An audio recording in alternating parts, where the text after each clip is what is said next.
TC inverter দেখতেছেন, TC inverter, এই যে টিসি ইনভার্টার, এবি ইনভার্টার, যে ইনভার্টার, এবং এখানে নিচে আরো ইনভার্টার রয়েছে। এখানে প্রায় 20 পিসের মতো মাল আছে। তো যাদের প্রয়োজন তারা যোগাযোগ করে আমাদের থেকে ইনভার্টারগুলো নিতে পারেন। ইনভার্টারগুলো খুব ভালো কাজ করে, দেখতেছেন, খুব ভালো কাজ করে। যাদের প্রয়োজন তারা যোগাযোগ করে নিতে পারেন।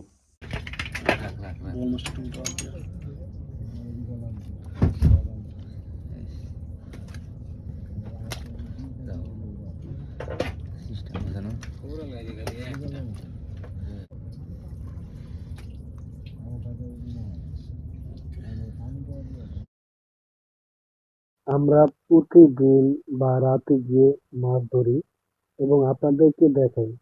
আমরা মূলত আমাদের মেশিনগুলা পরীক্ষা করতে যাই জেলে ভাইদের সাথে। তো তাদের সাথে গিয়েই কি পরিমাণ মাছ পাই ইতিমধ্যে আপনারা দেখেছেন। তো যাদের প্রয়োজন তারা নিতে পারে।